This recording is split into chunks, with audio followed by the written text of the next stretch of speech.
ഗുരുഗണത്തിലേക്ക് സ്നേഹവന്ദനം. വേദപുസ്തകത്തിലെ ഏറ്റവും പവിത്രമായ മോസ്റ്റ് സേക്രഡ് എന്ന് വിശേഷിപ്പിക്കാവുന്ന ഉപമ ഏതായിരിക്കും? അത് യേശുവിൻ്റെ പ്രലോഭന കഥ തന്നെയാവണം. നമുക്ക് ഊഹിക്കാവുന്ന കണക്ക് ഒരാൾ പോലും സാക്ഷിയില്ല. ബാക്കി യേശുവിൻ്റെ ജീവിതത്തിലെ എല്ലാ മുഹൂർത്തങ്ങളിലും ആരോ സാക്ഷിയായിട്ട് നിൽപ്പുണ്ട്. ഒരു തോട്ടത്തിൽ അവൻ രക്തം വിയർക്കുന്നത് പോലും ഇലച്ചാർത്തുകളുടെ ഇടയിൽ നിന്ന് ആരോ സാഗൂതം വീക്ഷിക്കുന്നുണ്ട്. പുറത്തേക്ക് വരുമ്പോൾ പെട്ടെന്ന് ആൾക്കൂട്ടത്തിൽ പെട്ടുപോയ ആ ചെറുപ്പക്കാരൻ തൻ്റെ മേൽവസ്ത്രമൊക്കെ ഉരിഞ്ഞിട്ട് ഓടിപ്പോകുന്നതായിട്ട് വേദപുസ്തകം പറയുന്നു. ആരൊക്കെയോ കാണുന്നുണ്ട്. എന്നാൽ ഒരാൾ പോലും സാക്ഷിയില്ലാത്ത, കാവലില്ലാത്ത, കൂട്ടില്ലാത്ത ഇടത്തിൻ്റെ പേരാണ് മരുഭൂമി. അവിടെ വച്ച് നടന്നു എന്ന് വേദപുസ്തകം പറയുന്ന കാര്യങ്ങൾ നിശ്ചയമായിട്ടും യേശു തന്നെ ശിഷ്യന്മാർക്ക് പറഞ്ഞു കൊടുത്താവണം. അവൻ്റെ തന്നെ അധരങ്ങളിൽ നിന്ന് ലഭിച്ച വലിയ അടരുകളുള്ള, അർത്ഥധ്വനികളുള്ള ഒരനുഭവത്തിൻ്റെ പേരായിരിക്കണം ആ മരുഭൂമിയിലെ പ്രലോഭന കഥ. തൊട്ടു മുമ്പ് സംഭവിച്ച കാര്യം കൂടി ഓർമ്മിക്കുമ്പോഴാണ് ഇതിൻ്റെ ഒരു ഭംഗി, ഇതെവിടേക്കാണ് നമ്മളെ കൂട്ടിക്കൊണ്ടു പോകുന്നതൊക്കെ നമുക്ക് വെളിപ്പെട്ട് കിട്ടുക. അതിന് തൊട്ടു മുമ്പ് സംഭവിച്ചത് വലിയൊരു വിനയത്തിൻ്റെ മുഹൂർത്തമായിരുന്നു. പരസ്യപാപികളെന്ന് സ്വയം ഏറ്റുപറയാനായിട്ട് ധൈര്യം കാട്ടിയ മനുഷ്യർക്ക് വേണ്ടി യോഹന്നാൻ നൽകിയിരുന്ന സ്നാനമുണ്ടായിരുന്നു. യഹൂദർക്കിടയിൽ സ്നാനം ഒരു രീതിയായിരുന്നില്ല. അപൂർവമായിട്ട് ആ സ്നാനം സംഭവിച്ചത് ഏതെങ്കിലും തരത്തിൽ തൻ്റെ വിശ്വാസത്തെയോ ആചാരത്തെ നിഷേധിച്ച് പോയൊരു മനുഷ്യന് അതിലേക്ക് മടങ്ങി വരാനായിട്ടുള്ളൊരു അനുതാപത്തിൻ്റെ അടയാളമായിട്ട് മാത്രമായിരുന്നു. അങ്ങനെയെങ്കിൽ അങ്ങനെ വിശേഷിപ്പിക്കുന്നതിനകത്ത് ഒരപാകതയുമില്ല. ഇങ്ങനെ പരസ്യ പാപികളെന്ന് വിശേഷിപ്പിക്കാവുന്ന ഒരു കൂട്ടത്തിൽ നിർമ്മലനായൊരു മനുഷ്യൻ. ഇവിടെയല്ല അയാളുടെ വീട്. ഏതോ ലോകത്തിൻ്റെ ആ ഭംഗിയുമായിട്ട്, ഏതോ ലോകത്തിൻ്റെ ചിന്തയുമായിട്ട് ആ ഭൂമിയിലേക്ക് വന്ന അതിഥി. പഴയ നിയമത്തിലെയൊക്കെ മന്ന കണക്കൊരാളാണ്. ഭൂമിക്ക് മീതെ ഇത്രയും ശുദ്ധമായ ഒന്നുണ്ടായിരുന്നിട്ടില്ല. അയാൾ ഇങ്ങനെ ഈ കൂട്ടത്തിൽ നിൽക്കുമ്പോൾ യോഹന്നാൻ അത് തിരിച്ചറിയുന്നുണ്ട്. നമ്മുടെ ഇടയിലുണ്ടെന്നൊക്കെ അയാൾ അത് നിശ്ചയമായിട്ട് സാക്ഷ്യവും പറയുന്നുണ്ട്. ഒടുവിൽ ക്രിസ്തു ഈ മനുഷ്യൻ്റെ മുമ്പിലേക്ക് വരുമ്പോൾ യോഹന്നാൻ ഇങ്ങനെയാണ് പറഞ്ഞത്: നീ എന്നിൽ നിന്ന് സ്നാനം സ്വീകരിക്കുകയോ? ഞാൻ നിന്നിൽ നിന്ന് സ്നാനം സ്വീകരിക്കുകയല്ലേ വേണ്ടത്? തനിക്ക് അയോഗ്യതയെക്കുറിച്ച് നല്ല ധാരണയുള്ള മനുഷ്യനാണ്. എന്നിട്ടോ യേശു പറഞ്ഞു, ഇപ്പോൾ എല്ലാം പൂർത്തിയാവട്ടെ. സർവ്വനീതികളും പാലിക്കുന്നുള്ളതാണല്ലോ ഏറ്റവും ഉചിതമായ കാര്യം. അങ്ങനെ ഒരിറ്റ് ജലം ശിരസിലേക്ക് വീഴാനായി ഇങ്ങനെ യോഹന്നാൻ്റെ മുമ്പിൽ കുനിഞ്ഞു നിൽക്കുമ്പോൾ, പിന്നെ അതിൽ മുങ്ങി നിവരുമ്പോൾ സങ്കല്പിക്കാനാവാത്ത ആ വിനയത്തിൻ്റെ ഭൂമികയിലേക്ക് അയാൾ പ്രവേശിച്ചിട്ടുണ്ട്. ആരാണ്, എന്തിനു വിധേയപ്പെട്ടാണ് നിൽക്കുക?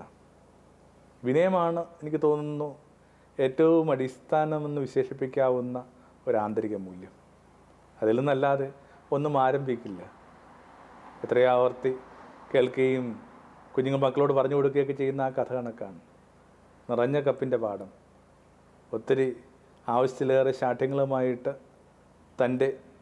തൻപോരിമയുമൊക്കെ ആയിട്ട് വന്ന ആ അന്വേഷിയോട് പണ്ടൊരു ഗുരു പറഞ്ഞത് കണക്ക്, അല്ല ഗുരു പറയുകയായിരുന്നില്ല, കാട്ടിക്കൊടുക്കുകയായിരുന്നു. ഇങ്ങനെ ചായ കെറ്റിൽ നിന്ന് വിളമ്പിക്കൊടുത്തുകൊണ്ടിരിക്കുക. വക്ക് നിറഞ്ഞിട്ട് പിന്നെയും പിന്നെ ഒഴിച്ചുകൊണ്ടിരിക്കുക. ആദ്യമൊക്കെ ഗുരുവിൻ്റെ ശകലം കിറുക്കിൻ്റെയോ കുസൃതിയുടെ ഒക്കെ ഭാഗമായിട്ട് അയാൾ അതിന് വിചാരിച്ചു.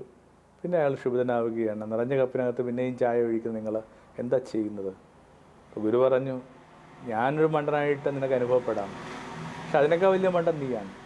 ഉള്ളു നിറയെ അഹവുമായിട്ട്, ഉള്ളു നിറയെ നിൻ്റെ മുൻവിധികളുമായിട്ട്, ഉള്ളു നിറയെ നിൻ്റെ ശാഠ്യങ്ങളുമായിട്ട് വരുന്ന നീ ആദ്യം പോയി നിൻ്റെ കോപ്പം ഒഴിക്കുക.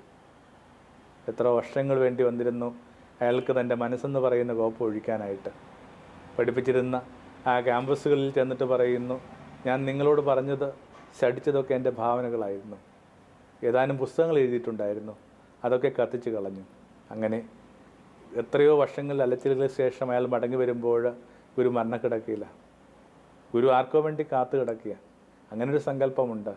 ആരെയാണ് ഉദ്ദേശിച്ചിരിക്കുന്നത് അയാൾ വരുവോളം മരണം അത്ര എളുപ്പത്തിൽ ഒരാളിൽ കനിവ് കാട്ടുന്നില്ല. ഇയാൾ വരുന്നു, അലച്ചിലുകളുടെ മുദ്രകൾ ഉച്ചതൊട്ട് പെരുവല്ല കൊണ്ട് നടക്കുന്ന ഈ മനുഷ്യൻ വരുന്നു. അയാൾ ഇങ്ങനെ ഗുരുവിൻ്റെ കാൽച്ചുവട്ടിൽ കുനി നിന്നിട്ട് പറഞ്ഞു, ഇപ്പോൾ എൻ്റെ ഹൃദയം ഒഴിഞ്ഞ കോപ്പം. ഗുരു പറഞ്ഞു, ദൈവം കൊണ്ടെന്ന് പറയട്ടെ. അപ്പോൾ എവിടെയൊക്കെ മനുഷ്യർ തങ്ങളുടെ കോപ്പയെ ഇങ്ങനെ ഒഴിഞ്ഞതായിട്ട് നിലനിർത്താൻ ആഗ്രഹിച്ചിട്ടുണ്ടോ, തയ്യാറായിട്ടുണ്ടോ, എവിടെയൊക്കെ ശിരസ് കുനിയാനായിട്ട് തങ്ങളെ തന്നെ വിട്ടുകൊടുത്തിട്ടുണ്ടോ, അവിടെയൊക്കെ സംഭവിക്കുന്ന ആ മഹാത്ഭുവമായി തന്നെ ആയിരുന്നു യേശുവിൻ്റെ സ്നാനവേളയിൽ സംഭവിച്ചത്. പെട്ടെന്ന് ആകാശം അവന് മീതെ വന്നു, എന്നിട്ട് ഇങ്ങനെ പറഞ്ഞു, നീ എനിക്ക് പ്രിയപ്പെട്ടവൻ. ആ ഒരു വലിയ ഉറപ്പിൽ, തന്നെ പൊതിഞ്ഞ് ദൈവത്തിൻ്റെ സ്നേഹമുണ്ടെന്നുള്ള ഉറപ്പിലാണ് യേശു മരുഭൂമിയിലേക്ക് പോവുക. ഞാൻ വിചാരിക്കുന്നു ഇതിന് നമ്മുടെ നോയമ്പ് കാലവുമായിട്ട് നല്ല ബന്ധമുണ്ട്. നമ്മളും ആരംഭിച്ചത് ഈ ഒരു കാര്യം തുടങ്ങിയത് വലിയ വിനയത്തിലാണ്. ഒരുപക്ഷെ ഒരു ആചാരത്തിൻ്റെ ഭാഗമൊക്കെ ആയിട്ട് നമ്മളതിനെ ഗണിച്ചിട്ടുണ്ടാകും. എല്ലാ കാര്യങ്ങളിലും കർമ്മങ്ങളിലും അത്രയും മെഡിറ്റേഷൻ വേണമെന്നൊന്നും ചടിക്കാനായിട്ട് പലപ്പോഴും നമുക്ക് പറ്റുന്നില്ല. പക്ഷെ എന്തായിരുന്നു അത്? ഒരുപടി വിഭൂതി, ഒരിത്തിരി വെണ്ണീർ, എന്തിനാണ് നിങ്ങളുടെ നെറ്റിയിൽ? നമുക്കറിയാം ഒരാൾ ഏറ്റവും കൂടുതൽ ഇങ്ങനെ ശ്രദ്ധിച്ചു കൊണ്ട് നടക്കാനായിട്ട് ആഗ്രഹിക്കുന്ന, അലങ്കരിച്ചു കൊണ്ട് നടക്കാൻ ആഗ്രഹിക്കുന്ന ഒരു അയാളുടെ അപ്പിയറൻസിന് മീതെ, അതിൻ്റെ നെറ്റിത്തടത്തെ അയാളുടെ ആ ഒരു നെറ്റിത്തടത്തിൻ്റെ മീതെ എന്തിനാണ് ഈ വെണ്ണീർ കൊണ്ട് കുരിശു വരക്കുന്നത്? ഇത്രയേ ഉള്ളൂ ജീവിതം എന്ന് പറയാൻ വേണ്ടിയാണ്. ഇതാണ് ജീവിതം എന്ന് പറയാൻ വേണ്ടിയാണ്.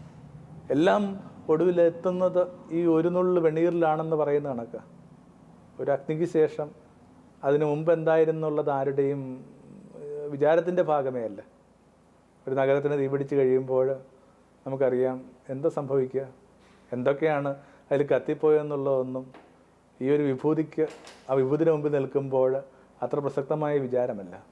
അങ്ങനെ ഒരു കുറിവരച്ചിട്ടാണ് ഈ നോമ്പ് കാലത്തിലേക്ക് ആരംഭിക്കുന്നത്. അതുകൊണ്ട് തന്നെ ആയിരിക്കണം ആദ്യത്തെ ആ ഒരു വാരത്തിൽ മിക്കവാറും ഇടങ്ങളിൽ പള്ളിയിലെ ആ വായനകളുമൊക്കെ ആയിട്ട് ബന്ധപ്പെടുത്തി നമുക്കറിയാം നമ്മൾ വായിച്ചെടുക്കുന്ന യേശുവിൻ്റെ പ്രലോഭന കഥ തന്നെ.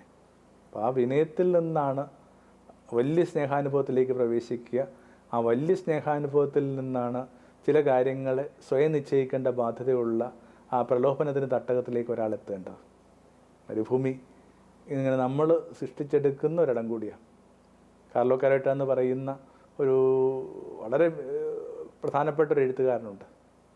റോമിലെ വളരെ ഇമ്പോർട്ടൻ്റ് ആയിട്ടുള്ള ചില ഉത്തരവാദിത്തങ്ങളൊക്കെ വഹിച്ച ഈ മനുഷ്യൻ പെട്ടെന്നൊരു ദിവസം അത്തരം കാര്യങ്ങളുടെയൊക്കെ ആഴമില്ലായ്മ കണ്ടിട്ടാവാം, അഭംഗി കണ്ടിട്ടാവാം, അതൊക്കെ വിട്ടിട്ട് പിന്നെ മരുഭൂമിയിലേക്ക് പോകാനായിട്ട് തയ്യാറായി. അയാൾ പിന്നീട് കുറേ അധികം വർഷങ്ങൾ ജീവിക്കുന്നത് ഈ മരുഭൂമി തന്നെ. അയാൾ പിന്നീട് ഒരു യൂണിവേഴ്സിറ്റിയിൽ ചെന്ന് ഒരു പ്രഭാഷണം തുടങ്ങുമ്പോൾ ആരോ അയാളോട് ചോദിക്കുന്നൊരു ചോദ്യം ഇതാണ്, നിങ്ങളെ കണക്കുള്ളവർക്ക് ആ മരുഭൂമി എന്ന് പറയുന്നത് സാധ്യമായൊരിടമാണ്. നഗരത്തിൽ നിൽക്കുന്ന ഞങ്ങളോട് ഒരു മരുഭൂമിക്ക് എന്താ പറയാനുള്ളത്? അല്ലെങ്കിൽ തന്നെ നഗരത്തിൽ നിൽക്കുന്ന ഞങ്ങൾക്ക് മരുഭൂമി എന്ന് പറയുന്നത് ഏകദേശം ഒരു അസാധ്യത തന്നെ, ഞങ്ങളുടെ ഒരു ചിത്രത്തിൽ പോലും ഇല്ലാത്തൊരു കാര്യമാണ്. അപ്പം അതിനെയൊക്കെ ഉള്ളിൽ കണ്ടുകൊണ്ട് അവർക്കൊരു മറുപടി എന്ന നിലയിൽ ഈ മനുഷ്യൻ ഒരു പുസ്തകം എഴുതിയിട്ടുണ്ട്. ഡെസേർട്ട് ദ സിറ്റി എന്നുള്ള അർത്ഥം വരുന്ന വിധത്തിൽ ഏതൊരു നഗരത്തിലും നമുക്ക് സൃഷ്ടിക്കാവുന്ന ഒരു മരുഭൂമിയുണ്ട്. നമ്മുടെ ഒത്തിരി ആരവങ്ങൾക്കിടയിലും ആഘോഷങ്ങൾക്കിടയിലും അലച്ചിലുകൾക്കിടയിലും നമ്മൾ സൃഷ്ടിച്ചെടുത്ത ഒരു മരുഭൂമി തന്നെയാണ് വാസ്തവത്തിൽ ഈ നോമ്പ് കാലം.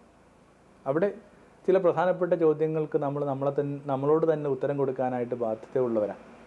നേരത്തെ സൂചിപ്പിച്ച കണക്ക് യേശു തന്നെ പറഞ്ഞു കൊടുത്തൊരു കഥയായതുകൊണ്ട് സ്വാഭാവികമായിട്ട് ഈ കഥയ്ക്ക് ഓരോ ആവർത്തി വായിക്കുമ്പോഴും ഇങ്ങനെ ഒത്തിരി വാർഷിക വലയങ്ങളുണ്ടാകുന്നു. അത് കഥയ്ക്കും ഉണ്ടാകും വാർഷിക വലയം. മനുഷ്യന് നമുക്കറിയാം വൃക്ഷങ്ങൾക്ക് വാർഷിക വലയങ്ങൾ ഉണ്ടാകുന്ന കണക്ക് നമ്മൾ വായിച്ചുകൊണ്ടിരിക്കുന്ന കഥയ്ക്കും നമ്മൾ വളരുന്നതനുസരിച്ചിട്ട് പിന്നെയും ആ വൃത്തങ്ങളുണ്ടാകുന്നു.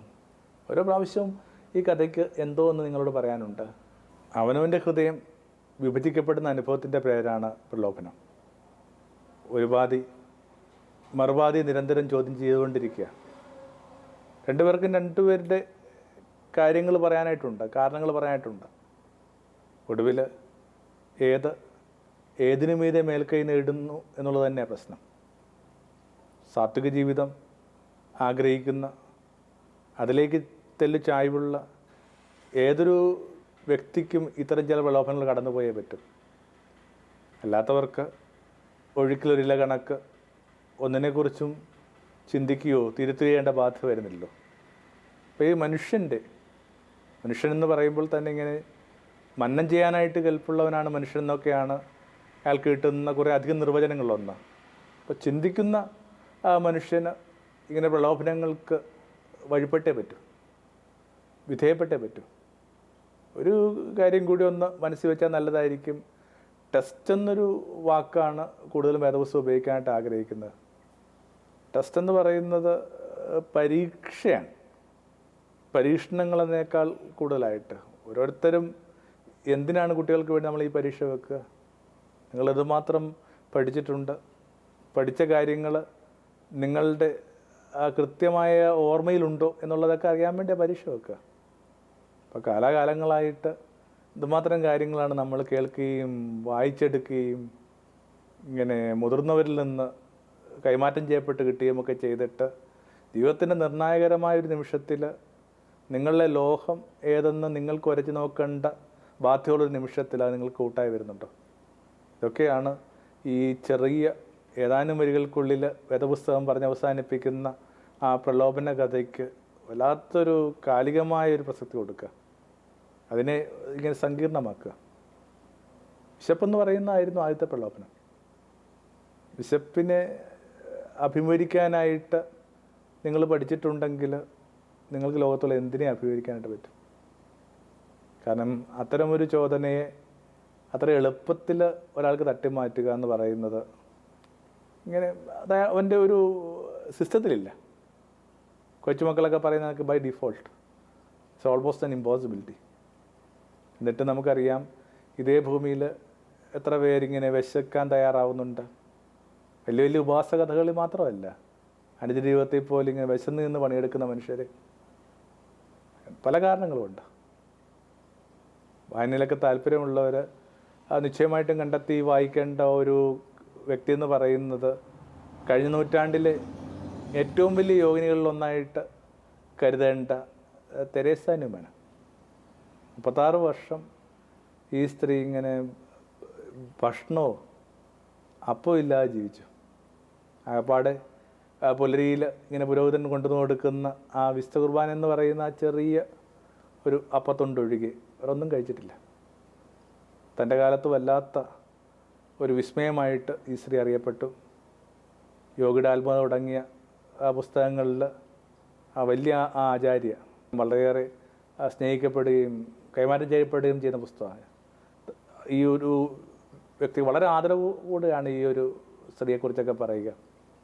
ഹിറ്റ്ലർ പോലും ഈ സ്ത്രീയോട് ഉള്ളിൻ്റെ ഉള്ളിലൊരു ഭയം കൊണ്ട് നടന്നതൊക്കെ ആയിട്ട് ഒരു നിരീക്ഷണമൊക്കെ ഉണ്ട്. വളരെയേറെ ആൻറ്റി നാസി എന്ന് വിശേഷിപ്പിക്കാവുന്ന പശ്ചാത്തലവും നിലപാടുമൊക്കെ ഉണ്ടായിട്ടും അവരെ സ്പെയർ ചെയ്യണമെന്ന് കൃത്യമായിട്ട് ഒരു കാര്യത്തിലും അവരൊരു കാര്യത്തിൽ ഇടപെടരുന്നൊക്കെ ഹിറ്റ്ലർ തൻ്റെ അണികൾക്ക് നിർദ്ദേശം കൊടുത്തതൊക്കെ ആയിട്ടുള്ള രേഖകളുണ്ട്. അങ്ങനെ ഒരു സ്ത്രീ 36 വർഷം എങ്ങനെയാണ് ഭക്ഷണമില്ലാതെ കഴിക്കുക? ഒരുപക്ഷെ ഞാൻ യഥാർത്ഥ ശരീരവും യഥാർത്ഥ പാനീയമാണെന്നൊക്കെ യേശു പറയുന്ന വാക്കുകളുടെ ഒരു അടയാളം കണക്കായിരിക്കാം അവരുടെ ജീവിതം. അതുവഴി ചിലപ്പോൾ അവരാഗ്രഹിച്ചതും അത് തന്നെയായിരിക്കും ലോകത്തോട് പറയാനായിട്ട് ആഗ്രഹിച്ചത്. പിന്നെ ഓരോ കാരണങ്ങൾ കൊണ്ട് മനുഷ്യൻ വിശപ്പേറ്റെടുക്കുന്നുണ്ട്. ഈ റോം ശർമിള ഇങ്ങനെ 16 വർഷം ഇങ്ങനെ വിശപ്പ് അനുഭവിക്കുകയായിരുന്നു. ഒരു ഭക്ഷണം കഴിച്ച് തുടങ്ങാമെന്ന് പറയുന്നത് തന്നെ ഇങ്ങനെ ഒരു വല്ലാത്തൊരു ഭയപ്പെടുന്ന പ്രക്രിയയായിരുന്നു.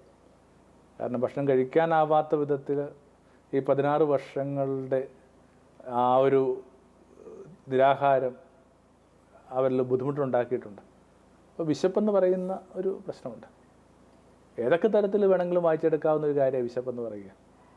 നിങ്ങൾ നല്ലതിന് വേണ്ടി വിശക്കുക എന്നൊക്കെ പറഞ്ഞ് ചില പരസ്യങ്ങളൊക്കെ ഈ ദിവസങ്ങളിൽ കാണാറുണ്ടല്ലോ. ദൈവത്തിന് വേണ്ടി വിശക്കുക എന്ന് പറയുന്ന വേദപുസ്തകത്തിൻ്റെ ഒരു സാധാരണ രീതിയാണ്, ഹങ്കർ ഫോർ ഗോഡ്. എനിക്ക് തോന്നുന്നു ഈ കാലങ്ങളിൽ കുറച്ച് വിശപ്പൊക്കെ നമ്മൾ ബോധപൂർവ്വം എടുക്കുന്നുണ്ട്. ഒരു നേരം എടുത്തും കുറച്ച് ഭക്ഷണത്തിൻ്റെയൊക്കെ അളവ് കുറച്ചോ നേരം കുറച്ചോ ഒക്കെ ഇങ്ങനെ ഒത്തിരി പേര് ഇതിനോടൊക്കെ കൗതുകമോ താല്പര്യമോ മമതയൊക്കെ പുലർത്തുന്നുണ്ട്. ഇതൊക്കെ അതിൽ തന്നെ അവസാനിച്ച് കഴിയുന്നാൽ പ്രത്യേകിച്ച് നിങ്ങളുടെ ശരീരത്തിനുള്ള ഒരു ഡിസിപ്ലിൻ സാധനത്തിന് മീതെയായിട്ട് അത് യാതൊരു പ്രയോജനം ചെയ്യുന്നില്ല. പക്ഷേ ഇത് ദൈവത്തിലേക്കുള്ള വിശപ്പിനെ നിങ്ങളെ സഹായിക്കുന്നുണ്ടോ? അപ്പം അവനവൻ്റെ ആ വിശപ്പിനെ അഭിമുഖീകരിക്കുക. അവനവൻ്റെ വിശപ്പിന് എപ്പോഴും അപ്പമല്ല പരിഹാരമെന്ന് തിരിച്ചറിയുക. അപ്പോഴാണ് ഈ സാത്വികരായ മനുഷ്യരുണ്ടാവുക. എന്തിനകത്തും അടിസ്ഥാനമായൊരു ചായ്വുണ്ട്. അത് പരിഹരിക്കപ്പെടുക എന്നുള്ളത് തന്നെയാണ്. നിങ്ങൾക്ക് ഇഷ്ടം തോന്നുന്നു, നിങ്ങൾ സ്വന്തമാക്കുന്നു. പ്രിയം തോന്നുന്നു, പ്രാപിക്കുന്നു. അനിഷ്ടം തോന്നുന്നു, ശോഭിക്കുന്നു. ഇങ്ങനെ സങ്കടം വരുന്നു, വിഷാദത്തിലേക്ക് ഇങ്ങനെ കൂപ്പുകുത്തി പോകുന്നു. ഇങ്ങനെ വല്ലാതെ വൈകാരികയിൽ ഇങ്ങനെ ഉരുവാക്കപ്പെട്ട ഒരു നിലനിൽപ്പിൻ്റെ പേരാ മനുഷ്യൻ. ഈ വൈകാരികൾ തന്നെയാണ് അപകടം. അതുകൊണ്ടൊക്കെയാണ് നമ്മൾ ആരോഗ്യനിലൊക്കെ വായിച്ച് കേൾക്കുന്ന കണക്ക് നിൻ്റെ ഇഷ്ടങ്ങൾ നിൻ്റെ മരണകാരണമായിട്ട് മാറും. ഓരോരുത്തരും അവരവരുടെ വൈകാരികത എന്ന് പറയുന്ന ഒരു റിമോട്ടിലാണ് കാര്യങ്ങൾ മുമ്പോട്ട് കൊണ്ടുപോവുക. ഒടുവിൽ അതെന്തൊക്കെ മരണത്തിലേക്ക്, അവനവൻ്റെ മരണത്തിലേക്ക്, അവരുടെ മരണത്തിലേക്ക്. മരണം എന്നൊക്കെ പറയുമ്പോൾ ഇങ്ങനെ കണ്ണുപൂട്ടി നിങ്ങളിങ്ങനെ കാലത്തിന് കാണാത്തൊരിടത്തിൽ നിങ്ങൾ പോകുന്നുള്ള അർത്ഥമൊന്നുമില്ല. വേദപുസ്തകത്തിൽ ഇങ്ങനെ ക്വാളിറ്റി ഓഫ് ലൈഫ്, ജീവിതത്തിൻ്റെ ക്വാളിറ്റി പറയുന്നതിന് വിളിക്കുന്ന വാക്കാണ് ഇങ്ങനെ മരിക്കുക എന്നുള്ളത്. ഈ പഴം ഭക്ഷിച്ചിട്ടും നിങ്ങൾ മരിക്കുമെന്നൊക്കെ പറഞ്ഞിട്ട് അവരിങ്ങനെ നിലത്ത് പടഞ്ഞ് മരിച്ചൊന്നുമില്ലല്ലോ. അതിൻ്റെ അർത്ഥം ക്വാളിറ്റി ഓഫ് ദർ ലൈഫ് അതിങ്ങനെ എക്സ്റ്റിങ്വിഷ് ചെയ്തുകൊണ്ടിരിക്കുക. അപ്പോൾ ഈ ഒരു ഇടത്തിൽ വെച്ച് ഇങ്ങനെ അവനവൻ്റെ ഇഷ്ടങ്ങളിലേക്കും പ്രിയങ്ങളിലേക്കും ഭാവനകളിലേക്കും മനുഷ്യർ ഇത്രയും വഴുതി പോകരുത്. വൈകാരികത എന്ന് പറയുന്നത് നിശ്ചയമായിട്ടും ഈ നിലനിൽപ്പിന് ഒരു വളരെ അടിസ്ഥാനപരമായിട്ടൊരു ഫ്ലേവർ കൊടുക്കുന്ന ഘടകം തന്നെയാണ്.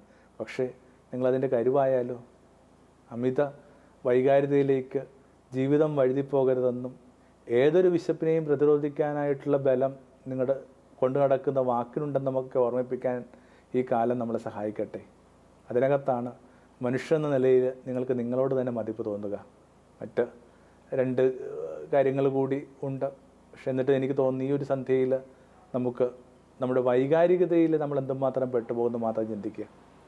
ഓരോ കാര്യങ്ങളൊക്കെ നമ്മളിങ്ങനൊരു ക്ഷോഭത്തിലൊക്കെ വിളിച്ച് പറയുമ്പോൾ കാരണവന്മാരൊക്കെ പറയുന്ന കണക്ക് ഇങ്ങനെ ഒരരിശത്തിന് കിണറ്റിൽ ചാടിക്കഴിഞ്ഞാൽ ഇങ്ങനെ 7 അരിശം കൊണ്ടും പുറത്ത് വരുന്ന മട്ടിൽ അത് നിങ്ങളെ തന്നെ ഇങ്ങനെ ക്രഷ് ചെയ്യുന്നതായിട്ട്, നിങ്ങൾക്ക് തന്നെ അയാൾ അഭിമുഖീകരിക്കാനായിട്ട് പറ്റാത്ത വിധത്തിൽ, ലജ്ജിക്കേണ്ട വിധത്തിൽ, കുനിഞ്ഞു നിൽക്കേണ്ട വിധത്തിലൊക്കെ നിങ്ങൾ എത്തിക്കുന്നില്ലേ? അപ്പോൾ ഇത്രയും വൈകാരികതയുടെ ഇരയായിക്കൂടാ. എന്നും മനുഷ്യൻ്റെ മുമ്പിൽ 2 ചോയ്സ് ഉണ്ടെന്നാണ് പറയുന്നത്.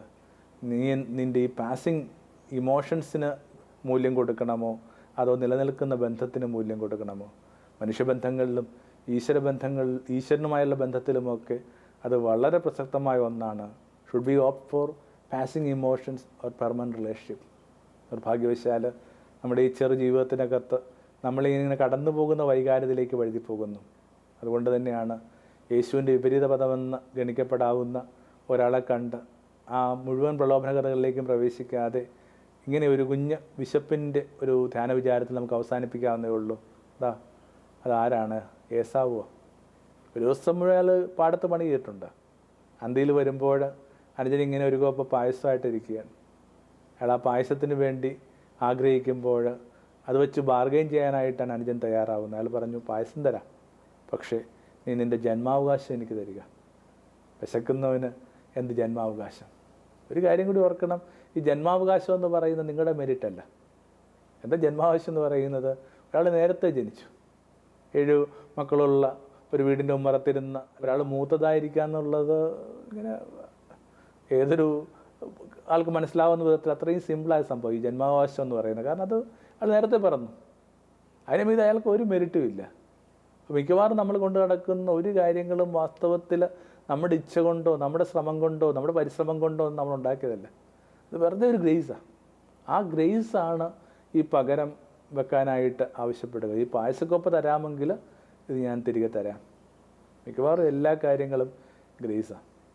നിങ്ങൾ ഒരു കൂട്ടുകാരി ഉണ്ടായിരിക്കുന്നുള്ളത് ഗ്രേസ് അല്ലേ? നിങ്ങൾക്ക് കുഞ്ഞുങ്ങളുണ്ടായിരിക്കുന്നുള്ളത് ഗ്രേസ് അല്ലേ?